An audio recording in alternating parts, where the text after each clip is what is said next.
Item ಯಾವುದೇ ಇರಲಿ try ಮಾಡಿ ಆಚಿ ಚಿಕನ್ ಮಸಾಲಾ. ರಾಜ್ಯವನ್ನ ಡ್ರಗ್ಸ್ ಮುಕ್ತವಾಗಿಸಲು ಖಾಕಿ ಪಡೆ ಕಸರತ್ತನ್ನು ನಡೆಸ್ತಾ ಇದ್ರೆ ಇತ್ತ ಪೆಡ್ಲರ್ಗಳು ಮಾತ್ರ ಪೊಲೀಸರ ಕಣ್ಣಿಗೆ ಮಣ್ಣೆರಚಲು ಹೊಸ ದಾರಿ ಹುಡುಕ್ತಾ ಇದ್ದಾರೆ.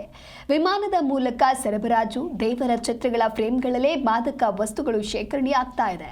ಸಿಲಿಕಾನ್ ಸಿಟಿಯಲ್ಲಿ ಸಿಸಿಬಿ ನಡೆಸಿದ ಮೆಗಾ ಆಪರೇಷನ್ಗಳಲ್ಲಿ ಎಷ್ಟು ಮೌಲ್ಯದ ಡ್ರಗ್ಸ್ ಪತ್ತೆಯಾಗದೆ ಈ ಕುರಿತಾದ ಒಂದು ಕಂಪ್ಲೀಟ್ ರಿಪೋರ್ಟ್ ನಿಮ್ಮ ಮುಂದಿದೆ.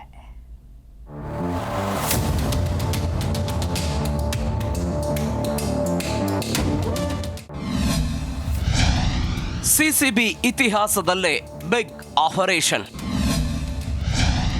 ಪೊಲೀಸರಿಂದ 17 ಕೋಟಿ ಮೊತ್ತದ ಡ್ರಗ್ಸ್ ಜಪ್ತಿ.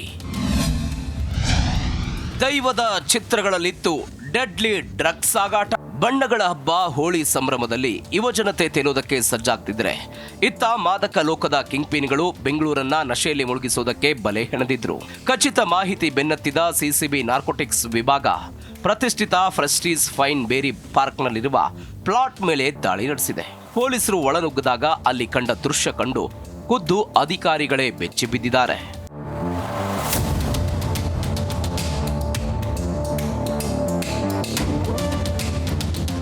ಸಿಸಿಬಿ ಡಿಸಿಪಿ 2 ರಾಜ್ ಇಮಾಮ್ ಕಾಸಿಂ ಹಾಗೂ ಎಸಿಪಿ ಮಹಾನಂದ ನೇತೃತ್ವದ ತಂಡ ಕಾರ್ಯಾಚರಣೆ ನಡೆಸಿ ಕೇರಳ ಮೂಲದ ಅಶ್ವಿನ್ ಮತ್ತು ಮುಬಿನಾ ಎಂಬುವರನ್ನ ಬಂಧಿಸಿದೆ. ಆದರೆ ಇವರ ಮಾಸ್ಟರ್ ಮೈಂಡ್ ಇರೋದು ಥೈಲ್ಯಾಂಡ್ನಲ್ಲಿ. ಅಲ್ಲಿ ಕುಳಿತಿರುವ ವಿನ್ಸೆಂಟ್ ಎಂಬಾತ ವಿಮಾನದ ಮೂಲಕ ಸಣ್ಣ ಪಾರ್ಸಲ್ಗಳಲ್ಲಿ ಡ್ರಗ್ಸ್ ರವಾನಿಸುತ್ತಿದ್ದ.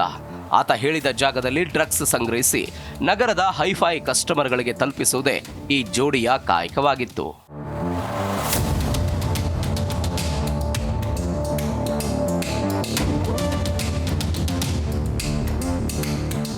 ಈ ಗ್ಯಾಂಗ್ ಮಾಡಿಕೊಂಡಿದ್ದ ಪ್ಲಾನ್ ಅಕ್ಷರಶಃ ಸಿನಿಮೆಯ ರೀತಿಯಲ್ಲಿತ್ತು. ಮನೆಯಲ್ಲಿರುವ ದೇವರ ಫೋಟೋಗಳು ಹಾಗೂ ಕಲಾಕೃತಿಗಳ ಹಿಂಭಾಗದಲ್ಲಿ ಯಾರು ಊಹಿಸಲು ಸಾಧ್ಯವಾಗದಂತೆ LSD ಸ್ಟ್ರಿಪ್ಗಳನ್ನ ಬಚ್ಚಿಟ್ಟಿದ್ರು. ದಾಳಿಯಲ್ಲಿ ಬರೋಬ್ಬರಿ 8,335 LSD ಸ್ಟ್ರಿಪ್ಗಳನ್ನ ವಶಕ್ಕೆ ಪಡೆಯಲಾಗಿದೆ. ಮಾರುಕಟ್ಟೆ ಬೆಲೆ ಒಂದು ಸ್ಟ್ರಿಪ್ಗೆ ಸರಿಸುಮಾರು 6,000 ರೂಪಾಯಿ ಆಗಿದೆ. 534 ಗ್ರಾಂ ಚರಸ್ ಮತ್ತು 5 ಕೆಜಿ ಹೈಡ್ರೋ ಗಾಂಜಾವನ್ನ ಹೋಳಿ ಪಾರ್ಟಿಗಳಿಗಾಗಿಯೇ ಸ್ಟಾಕ್ ಮಾಡಲಾಗಿತ್ತು.